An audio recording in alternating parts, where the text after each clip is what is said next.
Welcome to Horsepower, Chrome, and Rust, covering car culture and the automotive world with Shane Osborne, Brady Wright, and Steve, the producer, Johan.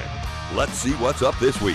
Hey, I cannot believe it is Tuesday, December 10th, 2019. Brady Wright, Shane Osborne, and Steve, the producer, Johan, joining millions, billions, gazillions, and quadrillions of listeners on this 115th episode of Horsepower, Chrome, and Rust. 115, that's right. Wow. You can find us on iTunes and iHeart Podcasts, Spotify, of course, Podomatic.com. Make sure you like and follow our Facebook page because we need the validation for ourselves. Our egos are so small. Our first segment is always back to the blacktop, he says. Steve Johan has automotive news and information as usual. Stuff today, I guarantee you, this week he did not make anything up. What have you got? Well, GM having problems with keeping up with the new truck demands, which is a good thing since the UAW strike is over. Workers are now back on the floor building trucks. Some are even getting overtime for the fact that some of the dealers have depleted reserves and they're in need of GM trucks. Yeah, just because they weren't building them doesn't mean the dealers weren't selling them. Well, that's right. Yeah. That's right. So good. We like to hear that kind of good stuff. You bet.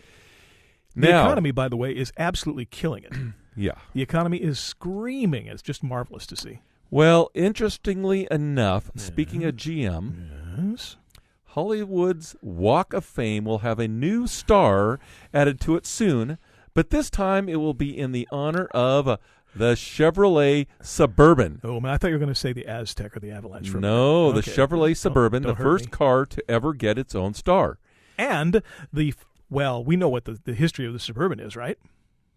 Well, go ahead. No, it's fine. Go ahead. You got it? Okay, well, according to Hollywood Stats, the Suburban has had a longest and most active career in Hollywood history, logging an estimated 1,750 appearances in films and TV shows There you go. over the past 67 years.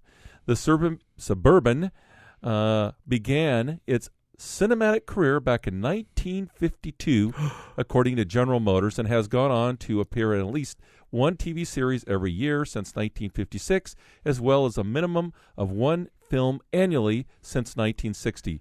I think that is pretty cool, and if you ever watch any of the FBI, CSI, police, blah, blah, blah, Blue Bloods, they're running around in black Suburbans. Oh, sure they are, of course. Well, 24. Yeah. That was all the thing. I always wanted one of those Suburbans from 24 with the rollout drawer from underneath the back seat where it's full of guns and stuff. That's like, is that a factory option that I can get? Man, wouldn't that be great with your collection? Security thing? Sure, that'd be great. The Suburban, as we know, is also famous for being the longest continuously manufactured model of any other vehicle. Now, was it 51? No, 40. We did this one time. It's one of the trivia questions. Now I can't remember. It's 46 or 47, whatever the first Suburban was. Well, it began at least in 52, so they were still making them in 52. Yeah. Which, you think about that, I don't even know any cars that were built in 52 that are still being built today. Well, everybody thought it was the Corvette. That's right. And it was, certainly, 53. 53, though. But, no, the Suburban predated it by a couple, 3 years. I want to say 48, but right. I'll probably be wrong. Nathan Lipinski will call us and tell us. Well, and Nathan is a great fan. We need thousands of Nathans out there because Nathan, I get emails from him or posts, and it just say, great job, guys. Yeah. Love the show. Well, he's not the only one, and we thank him for that. We do. And then, but I just thought that was really cool. It is. The first car ever, and let's hope. Well, that's wonderful.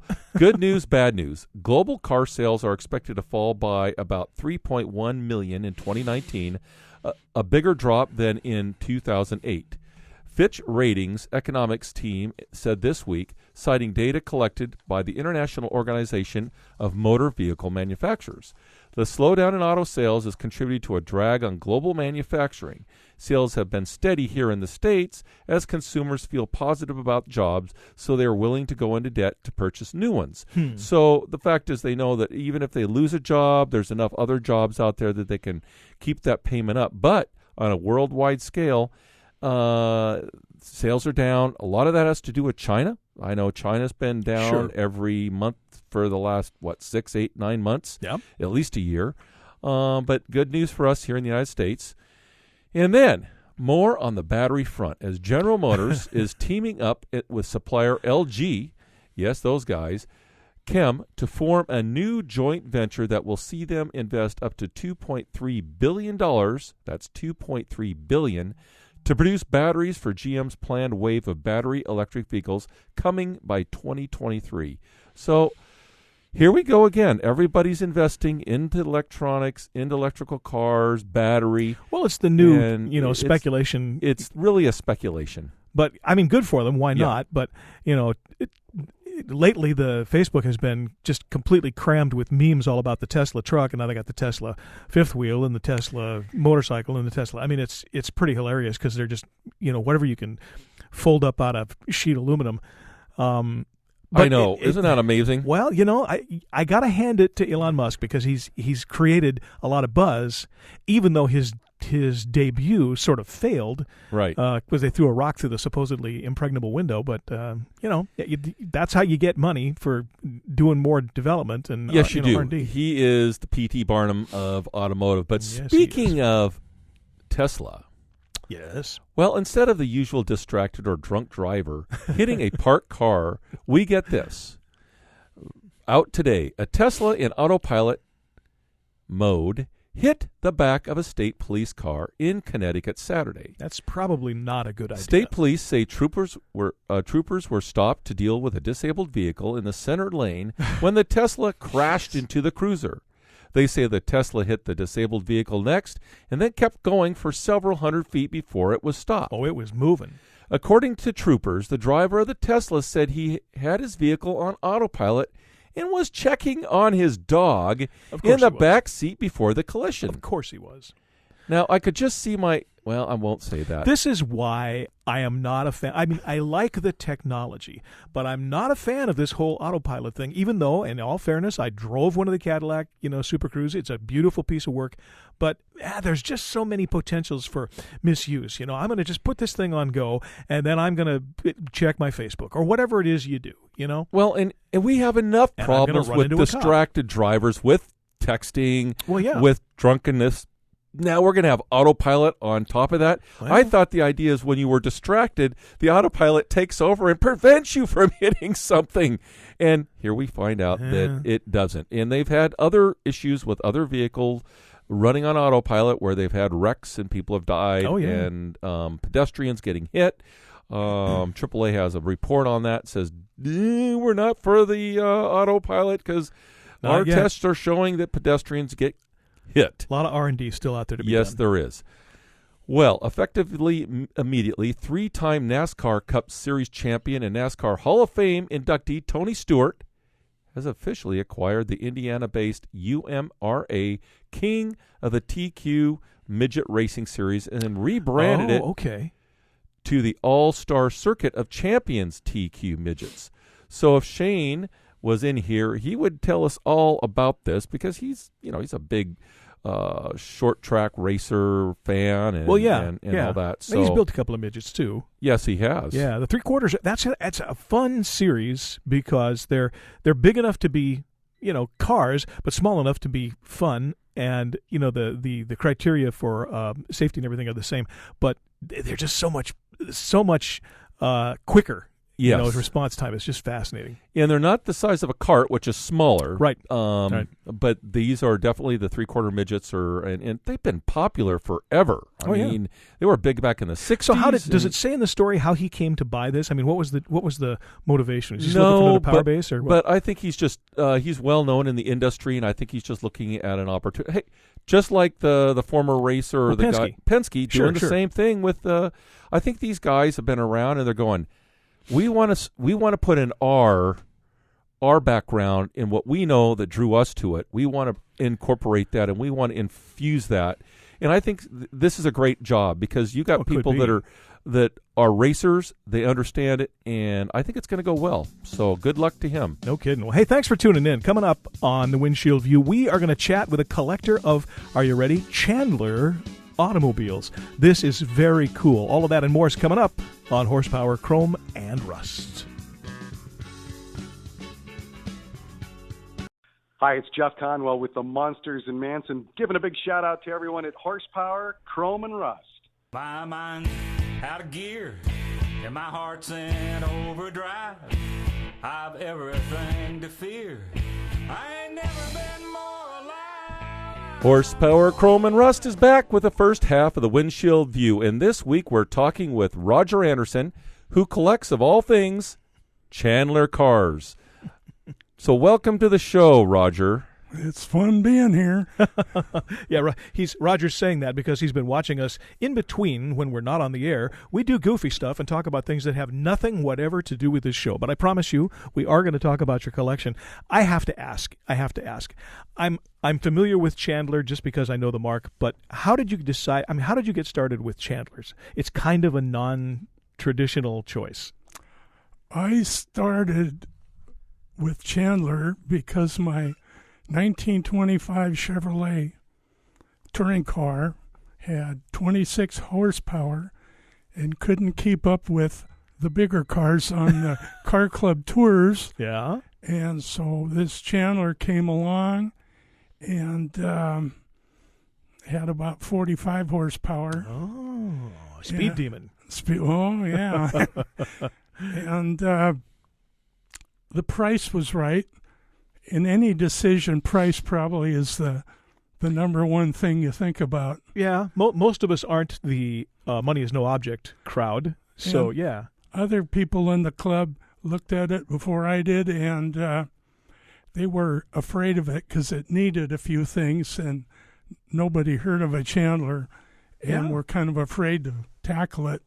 And those that thought they knew about a Chandler were confusing it with Chalmers, Sure. which is actually part of Alice Chrysler's Chalmers. former, Right, the what am I trying to say? The farming implement guys.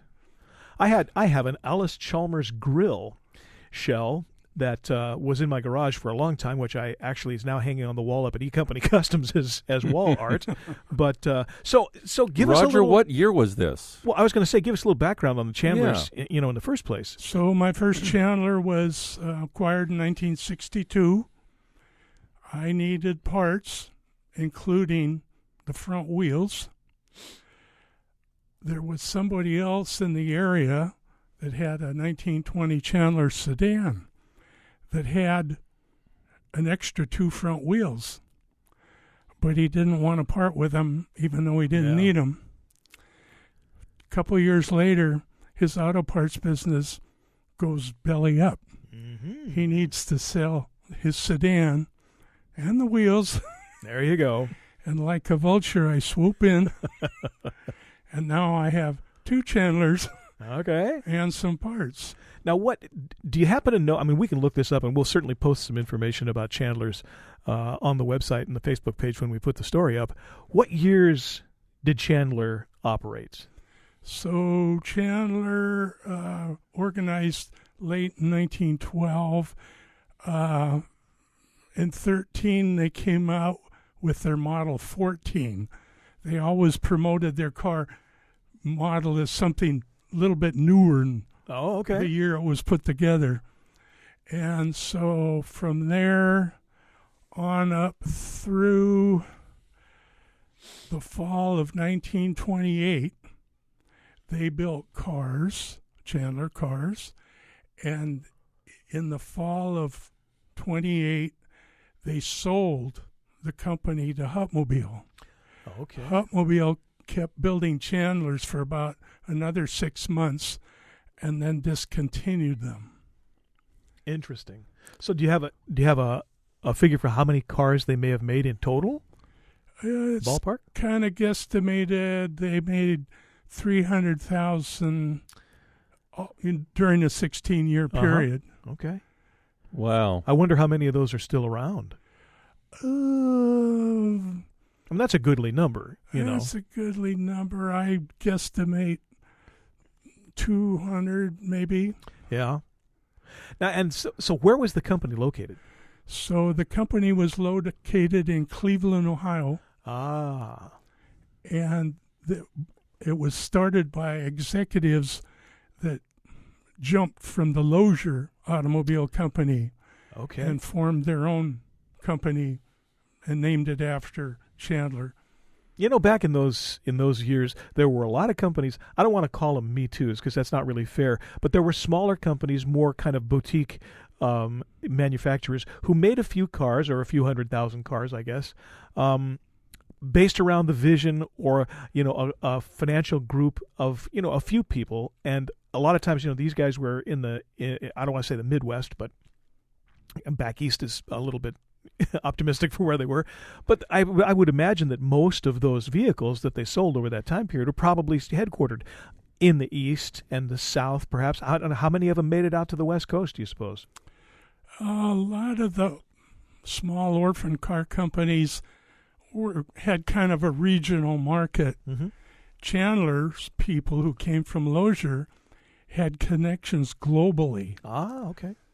And some of them had been in Europe for Lozier and, networking and all that kind of thing. So Chandlers were sold all over the world. I've got literature that shows them in Japan and South Africa. That's wow. Up in Sweden and Great Britain. And in Lozier, how long was that company around? I mean... Lozier Company, I'm not too up to speed on, but they were building bicycles and motorboat engines before 1900. And by around 1916, I think they disappeared. They were a high-priced, high-performance luxury car. Mm-hmm. Yeah.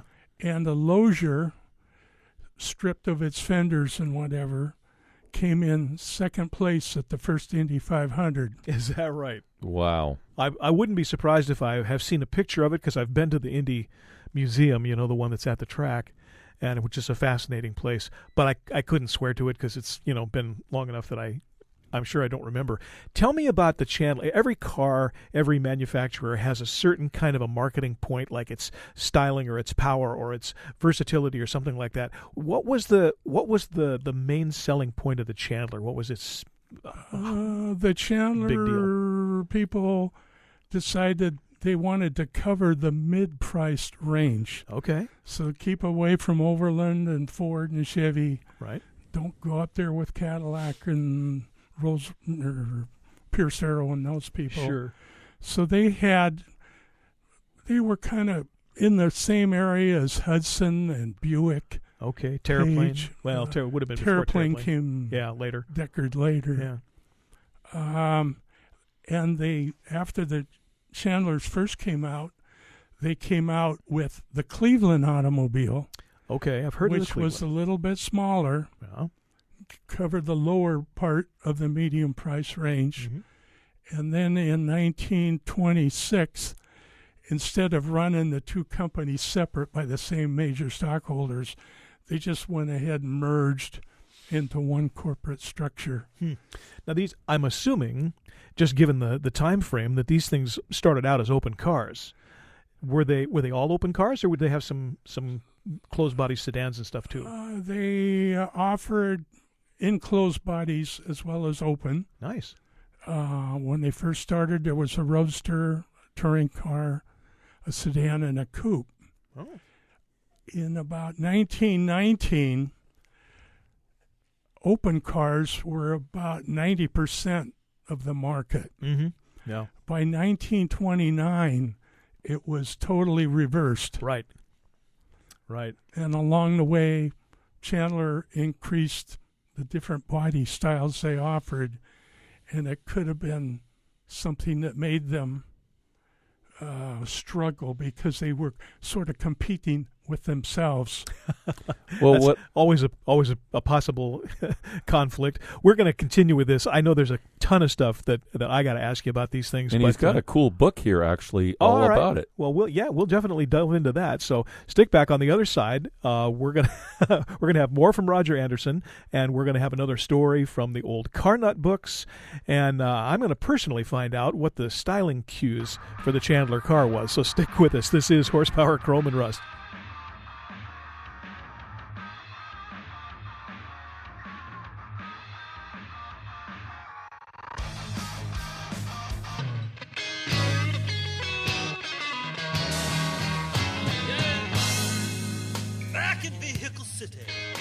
Back in the second half of the Windshield View, we're talking with Roger Anderson, who owns 18 Chandler automobiles. And welcome back, Roger. We were just before the break, we were talking about, the styling cues and what it was that kind of set Chandler apart from the other cars of the period. And you said something there that I kind of wanted to jump on just for a second. Up until about 1929, they were doing what they were doing. They had gone from open cars to closed cars, coincident with the start of the Depression.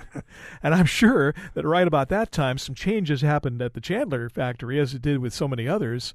Tell us a little bit about that.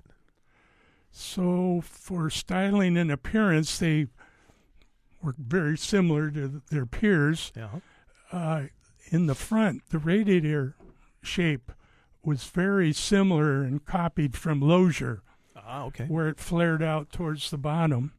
And on the rear of open cars, Roadster and Touring, the window, bevel glass window, is in the same shape as the radiator badge. Oh, okay.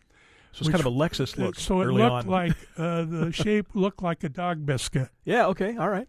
And the smaller Cleveland car, their rear window shape looked like a peanut.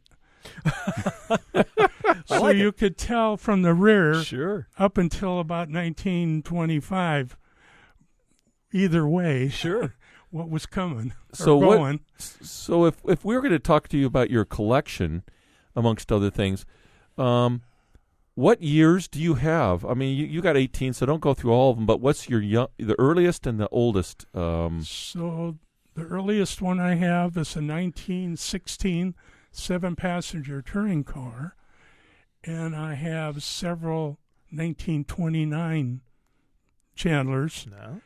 And one of them is a Cabriolet, convertible coupe. Right. Yeah, those are pretty cars, aren't they? And I've got a 5-passenger sedan, and I've got a dual cowl touring car, Phaeton. Those are the best.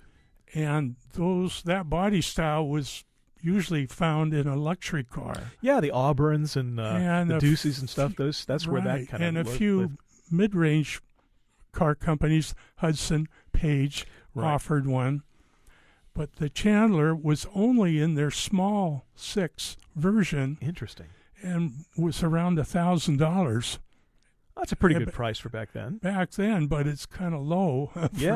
Compared to any other dual cowl. Sure. Phaeton. Interesting. Now I have to ask. I mean, you have 18 of them, and of course you didn't buy them all at once. But over the years, you've sought them out, and you've managed to make some good deals and maybe some not so good deals. But where do you go to find? I mean, obviously there's a market, there's a community, a Chandler community, if you will. But how do you come upon these cars? So in earlier days, you went to swap meets. You met people at car tours and from other clubs, networking. Yeah. There's the hobby club publications. You wrote letters back and forth in those days. You did letters. I remember letters, stamps, and some phone calls, but mostly writing and traveling. And then you meet one, and they refer to somebody else. Sure. That they knew that had one. You get a network. What was your best deal? My best deal. Yeah. Oh, it's like picking your best grandkid, Well, let's go this way. What was the one that was the most satisfying for you to find? The most memorable one maybe was the 29 Cabriolet. I got that down in North Hollywood, and I was going down to Long Beach to look at an earlier one. But this person had advertised in one of the hobby magazines that he was looking for an engine for this 1920 Chandler coupe. And so I thought, well, on the way home, and I was going to go to Harris Swap Meet in Reno, I'd stop by and chit-chat. Well, turns out, he needed an engine. And he was property tax poor and thought maybe he'd sell it. Mm-hmm. And I thought incorrectly that a newer Chandler would be easier to find an engine than an older one. And that wasn't the case. But the coupe turned out to be a convertible coupe. Oh, okay. Which, was a real looker. Yeah. So, boy, I was all wound up and got home and I left a deposit and came down, I think, a week afterwards with a trailer and sure loaded it up. Don't sell it until I come back. Here's money. Took me 3 years to find an engine. Boy, I bet. And are these all 4-cylinder motors? Or some of them are So sixes? Chandler built 6-cylinder cars. Okay.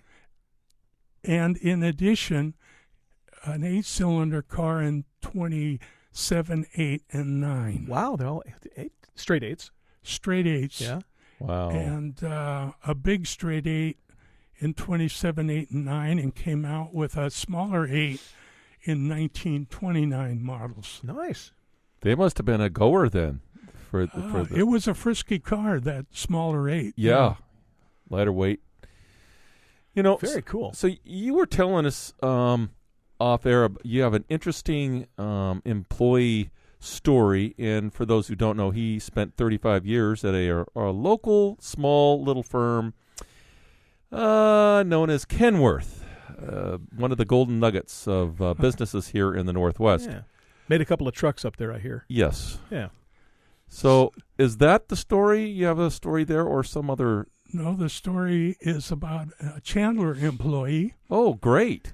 Way back around 1920 and 21.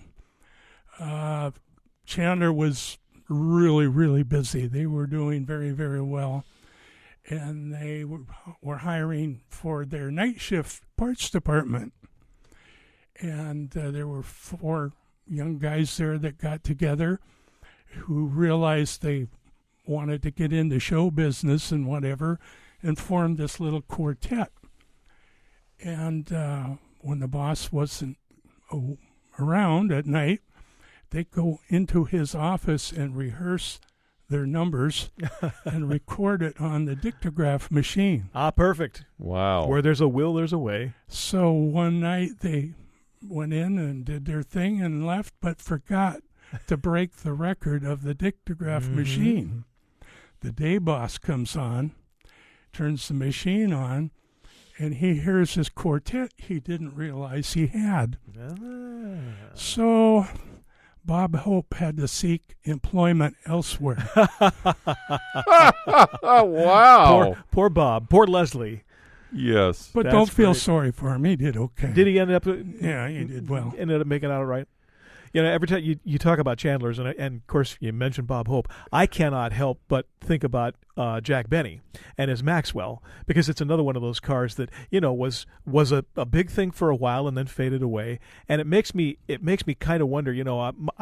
My wife and I actually own a '51 Hudson, and it's another car that was big for a while, and Essex Terraplane, and then they sort of faded out. What was it, do you suppose, that kind of led to the Chandler going away? There were more car companies passing away during the 20s than after the Depression and the big crash of 29. And a lot of people assume because 29's the last Chandler that, they that died had to be and went in the poorhouse. But Mr. Chandler really made lots of money because he sold to Hupmobile at a premium price. Oh. They wanted more capacity for making Hupmobiles. And he could see that the independents were going to finally be eaten up by the big fish. And so... So they bought the factories more than the cars. They bought the manufacturing facilities. Yeah. The deal was they make more, keep making Chandlers, but it was never in their heart to do that. Yeah. It kind of sounds similar to what a lot of independent bottling companies did for soda. Oh, yeah. As soon as Coca-Cola and Pepsi started coming on the scene big times, they kind of made a deal Green with... River went away. That's right. And consequently, you have pretty much a few brands now. So this is the mark of a Northwest guy. I said Green River, and he went, ha, ha, ha, ha. Yeah, for those of you who don't know, Green River was a lemon lime soda that was popular up here for years and years and years. Wow. It used to be for sale at drive-ins and every place, and it just sort of faded into the distance. Now you can still buy it online at the old school candy and soda sites. Oh, yeah. It's still out there, but not much. It was the early Mountain Dew. Okay. Don't ask me why I got off on this. It just made me think of. So tell me now, what was the most recent Chandler that you've purchased? The most recent Chandler is in 1929 Royal 75. That's a small 8-cylinder sport coupe. And was that a buy because you didn't have one, or you wanted another one of, or it was a special model? What drew that one to your eye? I had too many. I should never have been tempted. But wait, I'm sorry. You said too many? Those words came out of your mouth? How can you have too many cars? I'm not processing this. I probably wouldn't admit it, but my sister keeps poking me and saying she wants to die first because she doesn't want to deal with my estate. Oh, gosh. Yeah. Yes. Well, the car guy's biggest fear is that after we're dead, our wives will sell our cars for what we told them they cost. But on this particular car, it's beautiful. I could never restore it for the money that it was offered to me. The person, I guess, needed to sell in a hurry, and I just barely shoehorned it into the garage. Wow. And you were talking off air about you got two places now. You got one on the west side of the mountains, another on the east side of Washington State, or central Washington, I guess. And you're looking to get a bigger space and more space? So the plan is to sell the house and the building and backyard in the Crown Hill area in North Seattle, and then get a building put up on my 4.25 acres in Kittitas. There you go. So I can empty out the building and shoreline and have all my toys in one place. Yes. Yeah. That would be nice. And you like to work on your own vehicles, do you not? Oh, yeah. That's the fun part of it. And how many of your vehicles actually drive? So there's 1, 2, 3, 4 in operating condition. 2 are really good lookers. 2 are, not embarrassing. Right. And, of course, I got a couple real dogs. You can hear them woofing from here. Is that noise I can hear? And then some in the middle. Sure. So now, how many of them are parts vehicles, and how many of them you just acquired? Because for parts for the other ones to make them a more solid car. So in the back corner of the Shoreline building, there's 6 or 8 frames that I've stripped parts off of. Yeah. So there's enough parts to fill a double-car garage all the way up to the top of the roof. Wow. And you have to do that if you have a Chandler, because Chandler built and designed their own major components. A lot of the independents and their competitors back in those days, other than General Motors, bought from different suppliers. Mm-hmm. And Chandler built their own engines, transmissions, rear ends, axles. Wow. So there's no parts exchange list for those things? No, there's no. You don't buy an interchange manual because you're not going to find anything. Yeah. That's actually pretty exciting because it means if what you have that fits Chandler is going to be genuine Chandler. There's not really any other way around it. Do you have opportunity to still find them out there that you want to get? There's some hoarder in Seattle that's got them all. I have a hard time. No, after I've been at it so long, I've kind of cleaned everything up. I've even dragged 3 Chandlers out of South America. So wow.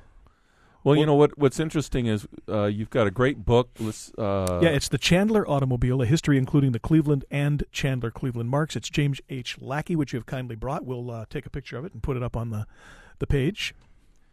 Yeah, and what's interesting to me is you like working on them. You've got about 4 of them that are really street-worthy. And are they pretty well sought after? Is this a kind of a well, I can't say that because we have got down to 5 seconds left. So I'm sorry, we just ran out of our time. Hey, it's all right, Roger. Thank you so much for coming up and talking about Chandlers with us. We learned a lot tonight, no doubt. Well, we're going to be right back with more of the show and a cool old car story for you on Horsepower, Chrome, and Rust. Super. Hi, this is Adam Kramer from Avance.com. You're listening to Horsepower, Chrome, and Rust.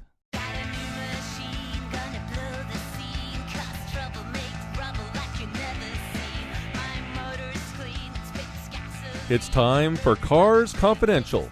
And we're back with a story from the Old Car Nut Book 1. What's up this week, Brady? What makes you think it's Book 1? Because it says Book 1. Just because I wrote that in the script doesn't necessarily mean... Yes, it does.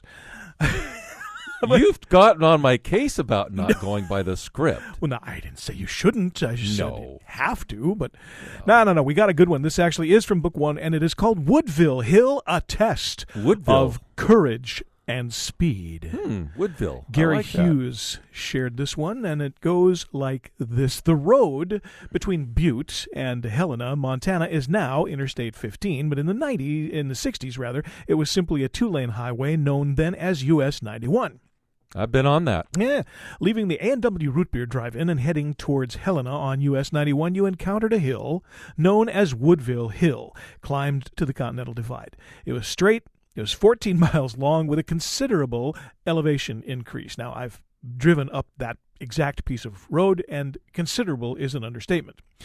As a teenager in the 60s, you could prove yourself by taking your ride to the top of Woodville Hill, turning around, and then timing how long it would take to get back to the A&W. Most speedometers at the time had a maximum of about 100 miles an hour, so the only method of determining the speed was by timing the trip. Any time less than 9 or 10 minutes was very respectable and earned bragging rights.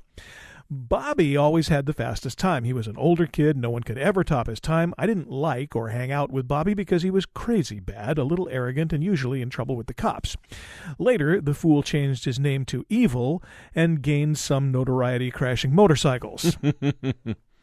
Several years later, I ended up in Seattle, and I met the perfect woman. She was gorgeous, drove a candy apple red 66 Mustang with a 289 V8 stick shift, and always had a cold beer for me in her refrigerator. Our first date was at a racetrack. It just doesn't get any better than that. It was easy for this car guy from Montana to fall in love with her. One day in 1970, we stopped at the Belkirk Motors, and for the first time saw the most desirable sports car to come about in decades, the Datsun 240Z. What a car. I can't say enough about the styling, the handling characteristics, and the power of this car. It was absolutely the most pleasurable driving experience I had ever encountered to that point. Colette and I had decided to make our relationship permanent, so we placed our name on the 8-month waiting list for a Z car. Yep, it took that long to get one. The color we chose was British Racing Green with a black interior, and we took delivery in the summer of 1971 and used that beautiful Mustang as a trade. Hey, you can't keep them all. The following year, we drove out to visit some relatives in Minnesota and eastern Montana. Well, returning home to Seattle, we arrived at the top of Woodville Hill late in the evening. Now, Interstate 15 was just completed and was now a beautiful, newly paved 4-lane interstate. I looked over at my bride, and she was sound asleep in the passenger seat. Memories of my youth overwhelmed me, and I mentally regressed to an earlier time. Once again, I was 16 years old at the top of Woodville Hill. The difference this time was I was driving a beautiful aerodynamic machine that conquered hills like this. The speedometer in the 240Z had a maximum of 160 miles an hour. I'd never driven a car 160 miles an hour. Although I would have no one to brag to because the A&W was probably closed at this hour, it seemed like the perfect opportunity to beat Bob's time at last. I saw the sign marking the curve in the road for the new bypass when the car was achieving 130 miles an hour. In an instant, I aged from 16 to adulthood and said to myself, holy crap, this road is no longer straight. I gained a lot more respect for the braking and suspension of that automobile while I was navigating the curve ahead. And in the road with all four wheels locked up, there was a screeching sound coming from the tires and another screeching sound coming from my mouth. I learned that the perfect woman gets very grumpy when awakened suddenly by screaming. For the rest of the trip, she wouldn't let me drive anymore and didn't like me much. The good news is she stayed married to me, and we've tested that 240Z to speeds of up to 130 miles an hour. Some cars you can keep. It still has a place in our garage and in our hearts. That is funny.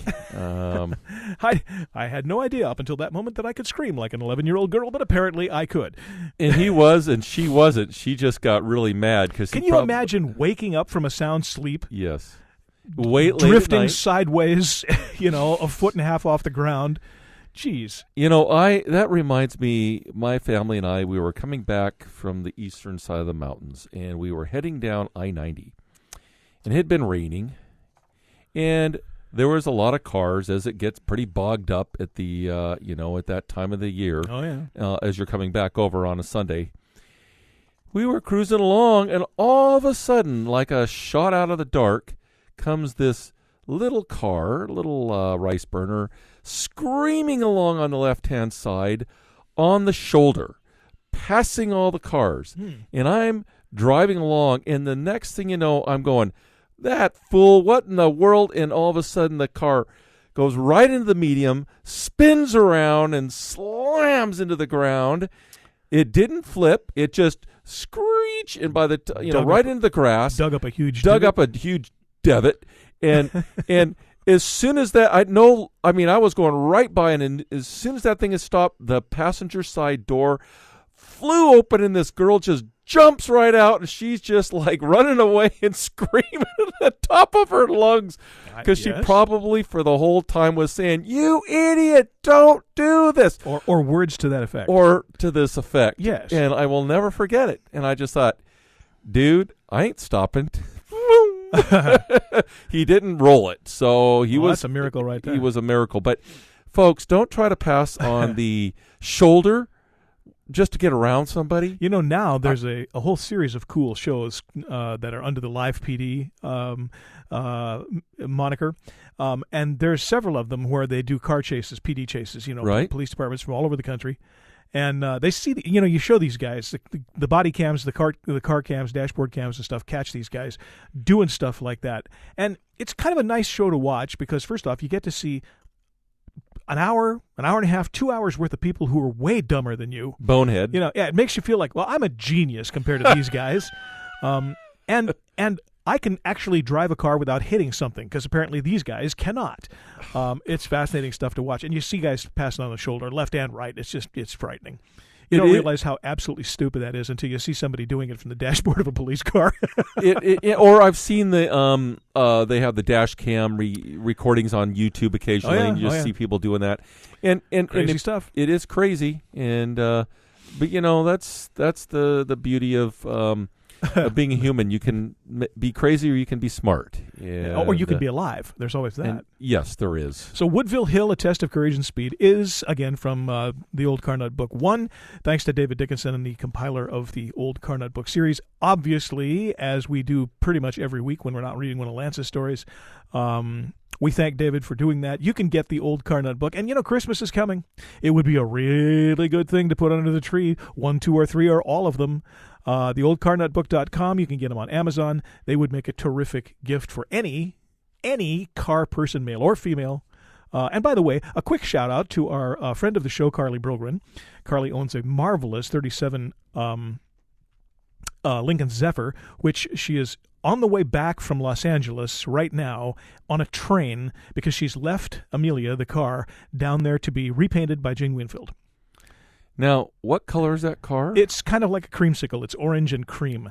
It's a beautiful car, but apparently I think she's having it repainted. I think I have interviewed her. She's one of the interviewees at the Hot Wheels Legends Seattle tour. Oh, could be. Yeah, she goes everywhere. Goes with everywhere. Car. Yeah, she likes to have the car, have its picture taken, and she's having a lot of fun with it. And she's getting it painted. Apparently, yeah, that's the story. That's what's on. By Facebook. Who? Gene Winfield, I think. Gene Winfield, I think, a legendary. Yeah. At least he counseled her on the colors. I haven't followed the entire story, but it's on her Facebook page, so it's kind of cool. Yeah, she's cool. We've when I launched the Chrome and Rust, and her husband Steve, YouTube. for that matter, is also a nice fellow. Yeah, I've met her. She's wonderful, and their dogs are nice dogs too. Very nice dogs, Airedales. Well, she already had a beautiful paint job, so it'll be very interesting to see. Oh yeah. It should turn out really nice. I think she get purple and green with a big rat fink decal on the back. No, maybe not. Big green. The big green with Harry in the center or something right. like that. And a big snout sticking out the back. Ooh. Well, stick with us. We'll be right back with the trivia question and the wrap-up of this week's show. Help us if you can. You're an El Camino man. Only you can understand. Welcome back. It's Around the Wheel. This is where we talk about the upcoming events, the weekly trivia questions, and other cool stuff. Just before we got on the air here, Steve was threatening to get a giant rat tail to stick underneath the display of my rat truck when it's finished. Maybe so. I was up you ran it over. I was up at the Giant Monroe Swap Meet and Holiday Cool Stuff Fair a couple of weeks ago, and I found an old Darigold milk box from like you used to sit on your front porch. And it's okay. white and it's got the logo on it and everything. I think it's going to be part of my display. I thought you meant like the Darigold box that you were looking for originally. Yes. Ice cream truck box. No. We're actually Shane and I are going to make one. Okay. Yeah. No, we got a plan. Shane's got a plan. Okay. Every time I ask him about it, he says, "No, I got it." So I'm not sure exactly what he's got, but it's going to be interesting. Right. But yeah, that's it was kind of cool to see those things up there. Anyway, last week, when last we left our heroes, we had listed a trivia question that when Lance was here last week sitting on the show, you guys didn't do the trivia question because you didn't have the answer, and That's right. I did. I'm sorry. I was sick last week. I apologize. It was not a pretty sight. But the question was, what is the traffic count on the nation's highways daily? And there actually is a number. Now, I have to hedge this a little bit because it isn't always this number. It basically is only, according to this particular piece of information, and it's number of cars, okay? So this was true when this piece of information was written down. It may be more now. Right. But the answer, which we did not get an answer for, so I can just tell you what it is. I can imagine you didn't get an answer. 135 million cars travel the nation's roads and interstates every day. 135 million cars. And it's like, well, yeah, but if you think about that for a minute, that's a lot of traffic. And that's just cars. That's not trucks. That's just cars? Just How do they cars. differentiate the two? Well, apparently there's studies that they do. I'm not privy to their methodology, but that's what it is. Wow. 135 million cars every day. So congratulations to nobody, because nobody came up with this one. But I have a killer trivia question for next week. Even Nathan Lipinski will not know. Well, of course, if I say that, he'll know. But 1923 was a banner year for cool new stuff in the automotive business. Lots and lots of new inventions happened in 1923, more than most other years for some reason. Don't know why. But there were some spectacular things that happened that related to feminism in 1923. It was a banner year for feminism in the auto industry. I want to know why. What was so special about 1923 and feminism? If you know the answer, you can go to our Facebook page and answer the trivia question. You don't even need to do anything. Just put a post up and say, I know why 1923 was a banner year. Or you can send us an email at contactus@horsepowerchromeandrust.com. Or you can send us a Facebook Messenger thing. You can do what some people do, is send me private messages on Messenger, which is hilarious because half the time I don't see them because it's a little red dot up in the corner of my phone. But yeah, please do. You too you too could win an opportunity to get your picture posted with the coveted chrome-plated brass plaqued bucket Just of barn find dust. An old swarmy bucket of barn It's a find bucket dust. of rusty colored Yes, it water is. that has dust in it, and it's cool because it works. came from a It barn works. someplace, and you too could win. And we will do that one next week. By the way, we got special shows coming up for the holidays. So the Christmas show, the New Year's show, please do not miss them. They are going to be very, very cool. And we are, as we have mentioned before, in addition to on Podomatic.com, we're on iHeartRadio podcast. We are on iTunes. We're on Spotify. So, there's a whole bunch of places you can choose from to get Horsepower, Chrome, and Rust. Please do. And please like and follow our Facebook page and subscribe to our all those websites and stuff because it's very cool. By the way, iHeart is doing a your favorite podcast contest. So please mention us on there because that would be very cool for us. Thanks to our guest Roger Anderson, who came in and talked about his Chandler cars. 18 Chandler cars this week. A lot of great stories. Thanks for liking and following us. For Shane Osborne and Steve Johan, I'm still Brady Wright, saying keep your eyes on the road, your hands on the wheel, and your foot to the floor, and your face right up there in the package tray. Please join us next week as we light the tires on another Horsepower, Chrome, and Rust.